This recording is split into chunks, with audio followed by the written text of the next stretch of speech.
रात का समय था। दादाजी अपने दोनों पोते पोती अमन और सिया के साथ रात का खाना खा रहे थे। अमन ने कहा, दादाजी आज आप द्वंद्व का नियम बताएंगे ना?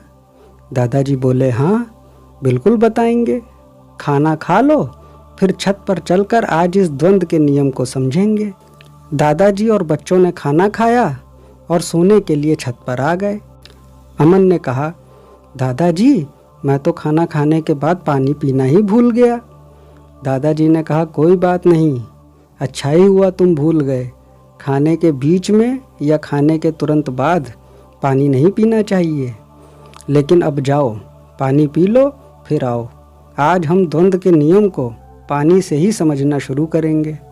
अमन ने लौट कर कहा, दादाजी पानी पी आया, अब बताइए पानी में कहाँ द्वंद्व है? दादाजी ने कहा कि पहले ये तो समझो कि द्वंद्व होता क्या है। अमन ने जिज्ञासा पूर्वक पूछा कि हाँ दादाजी, ये द्वंद्व क्या होता है? दादाजी ने कहा, दो विपरीत ध्रुवों का संघर्ष ही द्वंद्व है। सिया ने पूछा, दादाजी ये विपरीत ध्रुव क्या होते हैं? दादाजी ने कहा, विपरीत ध्रुव का मतलब एक दूसरे से बिल्कुल उल्टी चीज़ें, जैसे दिन और रात, ठंडा और गर्म, अंधेरा और उजाला, कड़वा और मीठा। इसी तरह से तुम्हें हर जगह दो उल्टे पहलू दिखाई देंगे। अमन ने कहा, दादाजी लेकिन इन दोनों उल्टी चीज़ों में द्वंद्व से होता क्या है? दादाजी ने कहा, दो विपरीत चीज़ों के टकराव से एक तीसरी और नई चीज़ बन जाती है। या ये भी कह सकते हैं कि हर चीज़ के अंदर दो विरोधी तत्वों का द्वंद्व मौजूद होता है। सिया ने कहा, इसका मतलब ये पानी भी दो उल्टी चीज़ों के द्वंद्व से बना होगा। दादाजी ने कहा, हाँ तुमने बिल्कुल सही पकड़ा। पानी हाइड्रोजन और ऑक्सीजन नाम के दो विपरीत तत्वों के द्वंद्व से बनता है। अमन ने कहा, दादाजी हम इसे द्वंद्व क्यों कहते हैं? दादाजी ने कहा, हर चीज़ के दो विपरीत पहलू होते हैं। चूंकि ये दो पहलू एक दूसरे के विपरीत होते हैं, इसलिए हर चीज़ में द्वंद्व होता है। और जब दो विपरीत पहलू आपस में टकराते हैं तो उनमें संघर्ष पैदा हो जाता है। दादाजी ने कहा, जैसे पानी के अंदर हाइड्रोजन और ऑक्सीजन नाम के दो विपरीत ध्रुव मौजूद हैं और इन्हीं दोनों विपरीत ध्रुव के संघर्ष से पानी नाम की तीसरी और नई चीज़ बनती है। सिया ने कहा, लेकिन पानी में तो हमें हाइड्रोजन और ऑक्सीजन का संघर्ष दिखाई नहीं देता। दादाजी बोले, जैसे हमने गति के नियम में देखा था कि गति अंदरूनी भी होती है और बाहरी भी होती है, और ये भी देखा था कि पेड़ और लोहे की बेंच जैसी स्थिर और स्थायी दिखने वाली चीज़ों के अंदर भी सूक्ष्म रूप से गति चल रही है, जो हमें अपनी आँखों से नहीं दिखाई देती। इस अंदरूनी गति को देखने के लिए हमें माइक्रोस्कोप का इस्तेमाल करना पड़ता है। इसी तरह से चीज़ों के अंदर मौजूद दो विपरीत तत्वों, जैसे पानी में हाइड्रोजन और ऑक्सीजन को हम अपनी आँखों से सीधे नहीं देख सकते, लेकिन हाई क्वालिटी के माइक्रोस्कोप या फिर कुछ वैज्ञानिक टेस्ट करके इन तत्वों को देख सकते हैं। अमन बोला, दादाजी क्या हम बिना माइक्रोस्कोप के द्वंद्व को नहीं देख सकते? दादाजी ने कहा, क्यों नहीं देख सकते? गति की ही तरह द्वंद्व का नियम भी छोटे से छोटे कण से लेकर पूरे ब्रह्मांड में हर जगह काम करता है। अगर हम द्वंद्व को ना भी देख पाएं तो भी हम द्वंद्व के नतीजे से पता लगा सकते हैं कि किन दो विपरीत चीज़ों में द्वंद्व है। दादाजी ने कहा, चीज़ के अंदर मौजूद दो विपरीत तत्वों के द्वंद्व को हम सीधे नहीं देख सकते, लेकिन दो चीज़ों के द्वंद्व को देख सकते हैं। जैसे जब तुम्हारी मम्मी पानी गर्म करती हैं तो दो उल्टे ध्रुव यानी आग और पानी का संघर्ष होता है, जिससे एक नई और तीसरी चीज़ पैदा होती है, यानी भाप, जिसे हम आसानी से देख सकते हैं। दादाजी और बच्चों की बातचीत चल ही रही थी, तभी आकाश में बादल घिर आए। दादाजी ने कहा कि अब लग रहा है छत पर नहीं सो पाएंगे, क्योंकि बादल आ गए हैं, हो सकता है पानी बरसने लगे। सिया ने आसमान की तरफ देखते हुए कहा, दादाजी क्या ये बादल भी द्वंद के ही कारण बने हैं?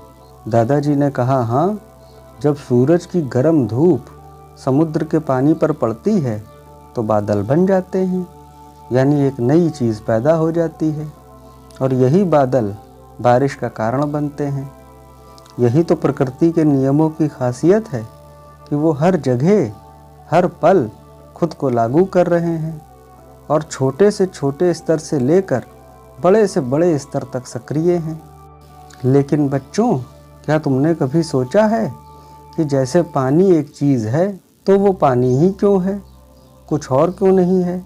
ये समझने के लिए हमें उस चीज़ के अंदर मौजूद दो विपरीत तत्वों के द्वंद्व का पता लगाना होगा, क्योंकि यही द्वंद्व उस चीज़ को एक विशेषता देता है और उस चीज़ को बाकी चीज़ों से अलग करता है। जैसे पानी में हाइड्रोजन और ऑक्सीजन का द्वंद्व है, यही द्वंद्व पानी को पानी बनाता है।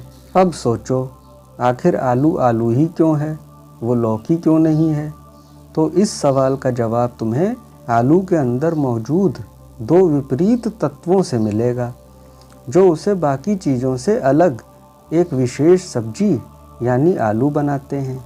इस तरह हम कह सकते हैं कि द्वंद्व ही वो नियम है जो किसी चीज़ की विशेषता तय करता है और परिवर्तन भी लाता है और नई चीज़ों को जन्म भी देता है। तभी अमन आसमान की तरफ देखकर हैरानी से बोला, अरे दादाजी, ये बादल इतनी देर से आए हुए हैं लेकिन पानी नहीं बरसा रहे हैं। दादाजी बोले, ऐसा इसलिए है क्योंकि बादल भी दो तरह के होते हैं, एक पानी वाले और एक बिना पानी वाले। ये बिना पानी वाले बादल हैं, इसलिए बरसात नहीं हुई। सिया ने कहा, दादाजी, क्या हम भी दो चीज़ों के द्वंद्व से कुछ नया बना सकते हैं? दादाजी ने कहा, बिल्कुल बना सकते हैं। आदमी ने कुदरत के नियमों को समझकर ही विज्ञान की ऊंचाइयों को छुआ है। जैसे आदमी ने आधुनिक दुनिया की सबसे ज़रूरी चीज़ यानी बिजली बना ली। अमन ने कहा, दादाजी, ये बिजली कौन से दो विपरीत तत्वों के संघर्ष से बनती है? दादाजी ने बताया, बिजली नेगेटिव चार्ज और पॉजिटिव चार्ज के द्वंद्व से उत्पन्न होती है। दादाजी ने कहा कि अब आदमी कुदरत के इस नियम को समझने के बाद कि हर चीज़ दो उल्टी चीज़ों के टकराव से बनी है, किसी नई चीज़ को बना भी सकता है और पहले से बनी हुई किसी चीज़ को ख़त्म भी कर सकता है। आदमी द्वंद्व के नियम सहित कुदरत के अन्य नियमों का इस्तेमाल मानवता की भलाई में भी कर सकता है और बुराई में भी। अब मान लो कोई ऐसी चीज़ है जो लोगों को बहुत ज़्यादा परेशान कर रही है, तो आदमी उस चीज़ के अंदर मौजूद दो विपरीत तत्वों में से जिससे वो चीज़ बनी है, एक तत्व को निकाल दे या ख़त्म कर दे तो वो चीज़ भी ख़त्म हो जाएगी, या ये कहना चाहिए कि अब उस चीज़ की विशेषता ख़त्म हो जाएगी, क्योंकि वो विशेषता तो उसके अंदर मौजूद दो मुख्य और उल्टे पहलुओं के टकराव से थी। जैसे हाइड्रोजन और ऑक्सीजन में से कोई एक चीज़ हट जाए तो पानी पानी नहीं रह जाएगा। सिया ने कहा, दादाजी, सुख और दुख या अच्छाई और बुराई भी तो दो उल्टी चीज़ें हैं, तो क्या ये कुदरत का नियम है? दादाजी ने कहा कि दो उल्टी चीज़ों का होना द्वंद्व नहीं है, बल्कि हर चीज़ दो विपरीत तत्वों के द्वंद्व से एक विशेष चीज़ बनी है, ये कुदरत का नियम है। अब जैसे अगर हमारी ज़िंदगी में कोई दुख या बुराई आती है तो हमें भूल से ये मानकर कि दुख सुख या अच्छाई और बुराई तो दो ध्रुव हैं और कुदरत का नियम है, उस दुख या बुराई को झेलना या स्वीकार नहीं करना चाहिए, बल्कि कुदरत के सही नियम को समझकर हमें ये पता लगाना चाहिए कि आखिर ये जो दुख या बुराई पैदा हुई है, ये किन दो विपरीत तत्वों के संघर्ष से पैदा हुई है, क्योंकि इन दोनों तत्वों को हटाने से दुख और बुराई अपने आप ही खत्म हो जाएगी। इसी तरह से अगर कोई कष्ट और परेशानी है तो हम किन्हीं दो विपरीत तत्वों के द्वंद्व से कोई ऐसी नई चीज़ बना सकते हैं जो कष्ट और परेशानी को कम कर दें या उसे ख़त्म कर दें। जैसे आदमी ने अंधेरे को दूर करने के लिए बिजली बना ली। दादाजी ने कहा, देखो, हर चीज़ में परमाणु पाया जाता है, यानी पदार्थ का सबसे छोटा रूप। हम लोग जो कुछ भी देख रहे हैं, ये मकान, ये पलंग, ये कपड़ा, लोहा, प्लास्टिक, हर चीज़ परमाणु से बनी है। लेकिन परमाणु के अंदर भी न्यूट्रॉन और प्रोटॉन का द्वंद्व है। अब सोचो, जिस सबसे छोटे और सूक्ष्म कण यानी परमाणु से हर चीज़ बनी है, जब उस परमाणु के अंदर भी दो चीज़ों का द्वंद्व है, तो उसके बाद जो भी चीज़ें दुनिया में होंगी उनमें द्वंद्व तो होगा ही। अमन ने कहा, क्या आदमी के अंदर भी ये दो ध्रुव होते हैं? दादाजी ने कहा, बिल्कुल होते हैं। तुमने देखा होगा कि अच्छे इंसान भी होते हैं और बुरे इंसान भी होते हैं, लेकिन एक अच्छे इंसान में भी कुछ बुराइयां हो सकती हैं और एक बुरे इंसान में भी कुछ अच्छाइयां हो सकती हैं। यानी अच्छे और बुरे दो तरह के इंसानों का द्वंद्व है। तो एक इंसान के अंदर भी अच्छाई और बुराई का द्वंद्व है। अब अगर एक आदमी में अच्छाइयाँ ज़्यादा हैं तो वो अच्छा इंसान माना जाएगा, और अगर बुराई ज़्यादा है तो बुरा इंसान माना जाएगा। इसके बाद अच्छे और बुरे इंसानों में भी संघर्ष हो जाता है। अमन ने पूछा, लेकिन दादाजी ये आदमी अच्छा और बुरा दो तरह का क्यों होता है? दादाजी ने कहा कि जैसे दिन और रात होने का, गर्मी और सर्दी होने का कोई ना कोई कारण होता है, ऐसे ही आदमी के अच्छे या बुरे होने का भी कोई ना कोई कारण ज़रूर होता है।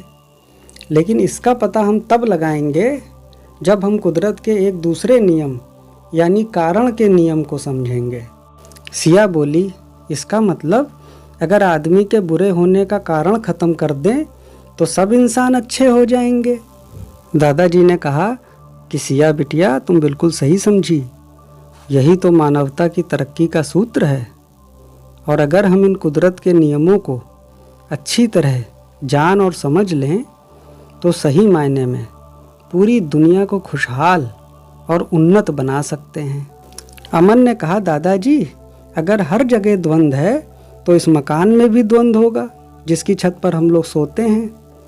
दादाजी ने कहा, और क्या, ये भी द्वंद्व का ही नतीजा है। अमन ने पूछा, वो कैसे दादाजी? दादाजी ने कहा, यह मकान इंसान और कुदरत के बीच हुए संघर्ष से बना है। पहले आदमी ने मेहनत करके उन चीज़ों को बनाया जिनसे ये मकान बना है, यानी सीमेंट, मोरंग, बालू, सरिया, ईंटें, कंक्रीट जैसा सामान। फिर इन सब का इस्तेमाल करके ये मकान बनाया। इसलिए तुम कह सकते हो कि ये मकान इंसान की मेहनत और कुदरत के बीच संघर्ष से बना है। पहले इंसान के पास ऐसे घर नहीं थे, फिर उसने अपने हाथ, पैर और दिमाग का इस्तेमाल करके कुदरत के साथ संघर्ष किया, और शुरू में उसने घास फूस और लकड़ी या मिट्टी के घर बनाए। बाद में जाकर उसने ऐसे पक्के और मजबूत घर मकान बनाए जिसकी छत पर आज हम सो पा रहे हैं। इस तरह कुदरत और इंसान के बीच संघर्ष हुआ और उससे एक तीसरी चीज़ यानी ये घर अस्तित्व में आया जो पहले कहीं नहीं था। अब इस मकान में नए और पुराने का द्वंद्व भी शुरू हो गया है। पहले ये मकान नया था और अब पुराना होता जा रहा है। अमन ने कहा, दादाजी इसका मतलब घर में जो लकड़ी का दरवाज़ा है वो भी द्वंद्व के कारण है। दादाजी ने कहा, बिल्कुल। क्या तुम्हें याद है कि एक दिन हमारे घर में एक आदमी लकड़ी का दरवाज़ा बनाने आया था? अमन ने कहा कि हाँ, याद है। दादाजी ने कहा कि उसने जो लकड़ी का दरवाज़ा लगाया था वो कहाँ से आया था? क्या वो उसे बना बनाया मिल गया था? अमन ने कहा, नहीं, उसने लकड़ी से दरवाज़ा बनाया था। दादाजी ने कहा कि लेकिन लकड़ी कहाँ से मिली? अमन ने कहा, पेड़ से। दादाजी ने कहा, यही दो विपरीत तत्वों में द्वंद्व का संघर्ष है। लकड़ी पेड़ के रूप में थी, दरवाजे के रूप में तो थी नहीं, लेकिन इंसान ने अपने हाथ, पैर और दिमाग का इस्तेमाल करके उस पेड़ की लकड़ी को दरवाजे में बदल दिया। दादाजी ने कहा, यहाँ भी तुमने इंसान और कुदरत के बीच संघर्ष देखा, जिससे एक ऐसी तीसरी चीज़ पैदा हो गई जिसका दुनिया में पहले कोई नामो निशान नहीं था, यानी दरवाज़ा।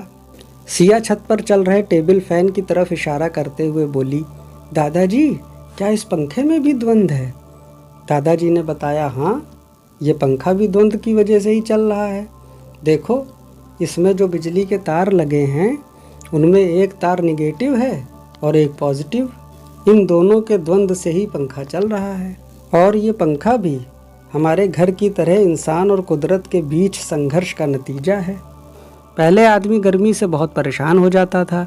गर्मी से निपटने के लिए पहले उसने हाथ से चलाने वाली पंखी बनाई, उसके बाद आज ये बिजली से चलने वाले पंखे बनाए। अमन ने कहा, इसका मतलब सारी चीज़ें, ये बिस्तर, ये कपड़ा, ये पानी का गिलास और दुनिया में जो भी चीज़ें हैं, ये सब इंसान और कुदरत के बीच द्वंद्व के कारण बनी हैं। दादाजी ने कहा, बिल्कुल। हम पूरी दुनिया में अनगिनत ऐसी चीज़ें देख सकते हैं जो पहले कहीं नहीं थीं, लेकिन इंसान ने अपने दुखों, कष्टों और समस्याओं को दूर करने के लिए कुदरत के साथ संघर्ष किया और अपने लिए नई नई चीज़ें बनाता चला और सुविधाजनक दुनिया का निर्माण करता चला। दादाजी ने बताया, बच्चों, आज जो दुनिया तुम देख रहे हो, ये पहले ऐसी नहीं थी। ज़रा सोचो, पहले इंसान के पास कुछ भी नहीं था, ना ऐसे घर थे, ना बिजली थी, ना कोई मशीन, ना गाड़ी। लेकिन आज की जो सुविधाजनक और आरामदायक दुनिया तुम देख रहे हो, ये इंसान के हज़ारों सालों के संघर्ष और कुर्बानियों का नतीजा है। शुरू में इंसान को ये भी नहीं पता था कि कौन सा फल या सब्जी खाने वाला है और कौन सा नहीं। कितने ही लोग जहरीले फल सब्जी खाकर मर गए होंगे, तब जाकर सबको ये पता चला होगा कि कौन सा फल या सब्जी खाने वाला है और कौन सा नहीं। इसी तरह से हज़ारों सालों में इंसान ने कुदरत के साथ संघर्ष करके अपने दुखों के कारणों को भी ख़त्म कर दिया। यानी जिन चीज़ों से इंसान को कष्ट या दुख होता था, उसने एक तीसरी चीज़ के जरिए उसे ख़त्म कर दिया। दादाजी बोले, पहले के समय में लोग बहुत दूर दूर पैदल चलते थे। सफ़र में उन्हें धूप, बारिश, थकावट और समय की परेशानी होती थी। ये सब दुख के कारण थे। लेकिन इंसान ने इनसे हार नहीं मानी। उसने पहले पहिए का आविष्कार किया और फिर बैलगाड़ी बनाई, फिर मोटर गाड़ियाँ और हवाई जहाज़।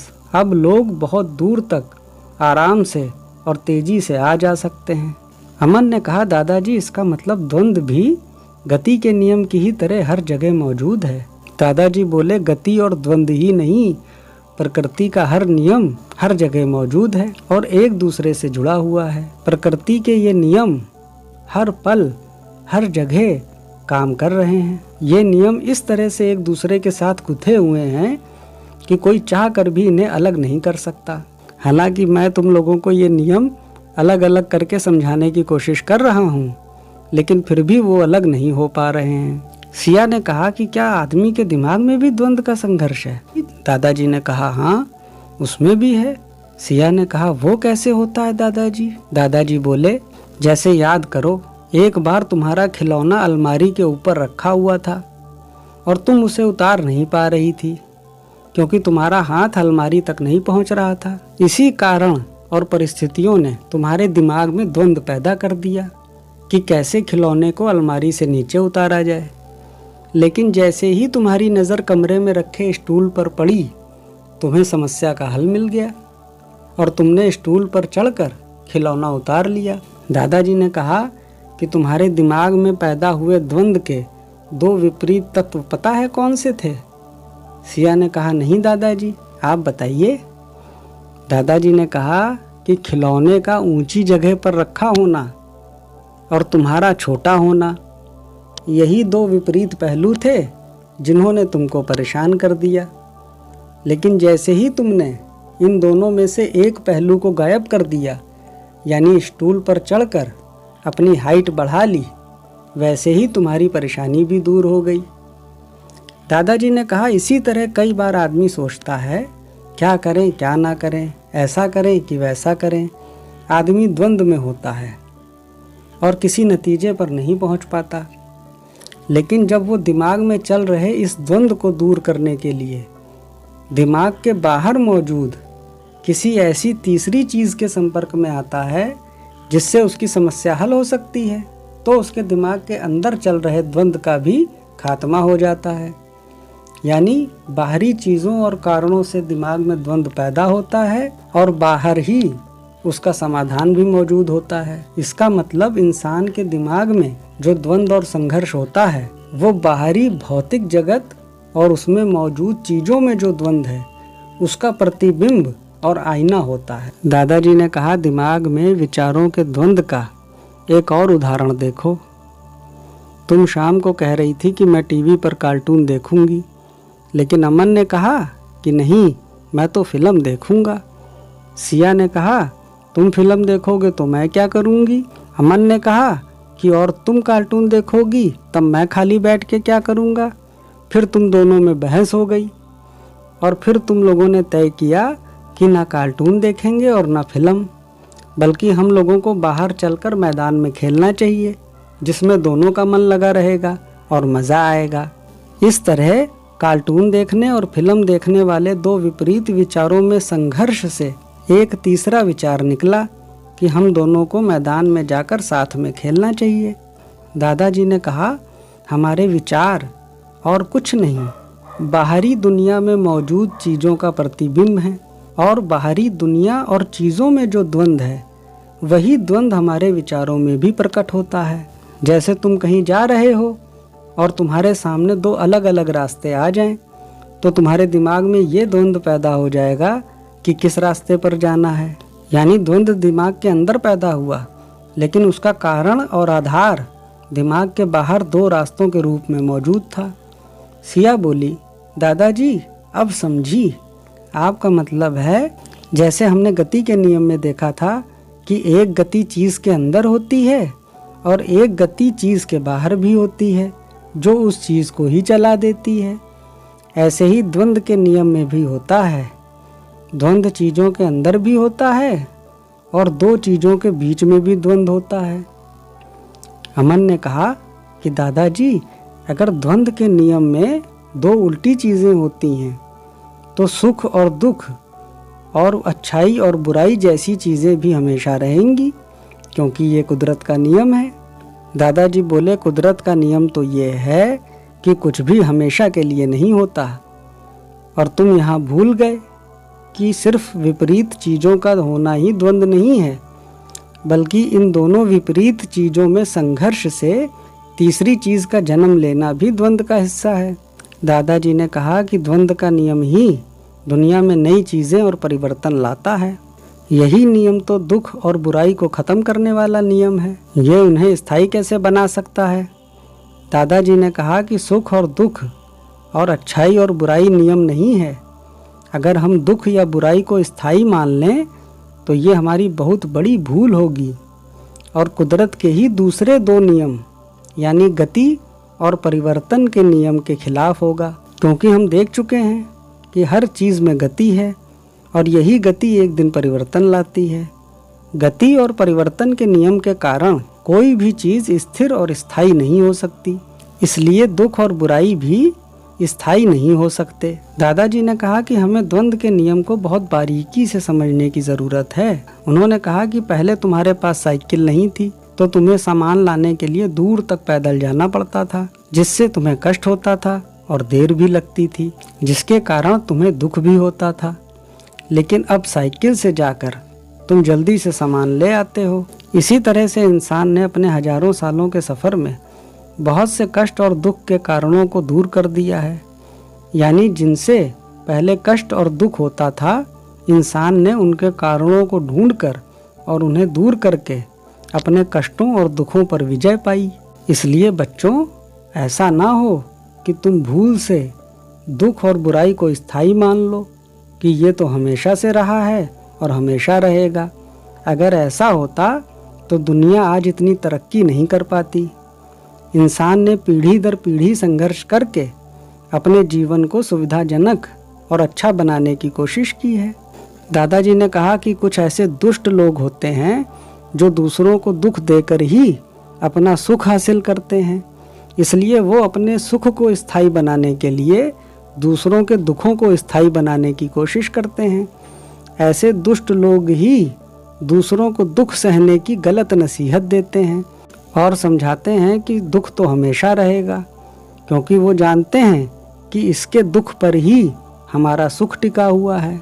दादाजी बोले, याद रखो बच्चों, अगर कोई इस तरह की बात कहे कि दुख और बुराई तो सबके जीवन में है या ये तो हमेशा रहेगी, यहाँ कौन परेशान नहीं है, तो समझ जाना कि वो कुदरत के नियमों के खिलाफ बात कर रहा है और लोगों को अपने तुच्छ स्वार्थ के लिए बेवकूफ़ बना रहा है। ऐसा आदमी नहीं चाहता कि लोग दुखों और बुराई के कारणों को ढूंढकर उन्हें दूर कर दें। तो बच्चों, अगर हम बाहरी दुनिया की चीज़ों के द्वंद्व को गहराई से समझ लें तो दिमाग के भीतर चल रहे द्वंद्व को भी आसानी से समझ सकते हैं और उसका समाधान भी पा सकते हैं। सिया ने मुस्कुराते हुए कहा, दादाजी, अब समझ आ गया कि द्वंद्व का नियम लड़ाई झगड़े और दुख और बुराई का कारण नहीं है, बल्कि हर बदलाव, हर समाधान, हर खोज और हर नई चीज़ के पीछे यही नियम छुपा होता है। अमन बोला, और अब जब भी कोई नई चीज़ देखूंगा या कोई समस्या आएगी तो ये सोचूंगा कि इसमें कौन सी दो विपरीत बातें हैं और उनसे क्या नया बन सकता है जिससे समस्या का समाधान हो जाए। दादाजी हंसते हुए बोले, बिल्कुल बच्चों, यही समझ तो जिंदगी को समझने की कुंजी है। जब तुम दुनिया को द्वंद्व के नज़रिए से देखना शुरू कर दोगे तो तुम हर चीज़ में विकास, परिवर्तन और संभावना को पहचान सकोगे। फिर तीनों ने आसमान की ओर देखा, जहाँ चांद और तारे चमक रहे थे, उजाले और अंधेरे का भी द्वंद्व, और उसी से बनी है ये सुंदर रात।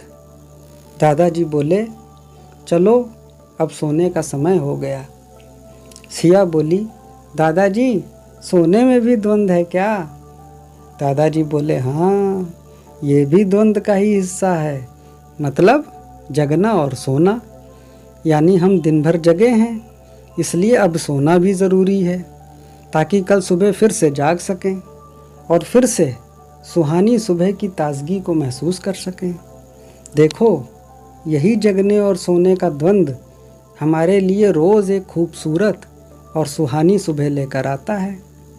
अब यहाँ सोना और जगना दो विपरीत चीज़ें हैं, लेकिन हमारे लिए दोनों ही अच्छी हैं और ज़रूरी भी हैं। अमन ने कहा, दादाजी, अब आप हमें प्रकृति का कौन सा नियम बताएंगे? दादाजी ने कहा, कल हम कुदरत के परिवर्तन के नियम को जानेंगे, जिससे पता चलेगा कि कोई भी चीज़ स्थायी यानी हमेशा के लिए नहीं होती, क्योंकि हर चीज़ में परिवर्तन निश्चित होता है। लेकिन आखिर परिवर्तन होता कैसे है, ये हम परिवर्तन के नियम को समझते समय जानेंगे। अमन और सिया धीरे धीरे दादाजी के पास सट कर लेट गए। धीरे धीरे हवा चलने लगी और छत पर पसरा हुआ ये संवाद सितारों के नीचे गूंजता रहा। ज्ञान, जिज्ञासा और समझ की एक नई सुबह के इंतज़ार में।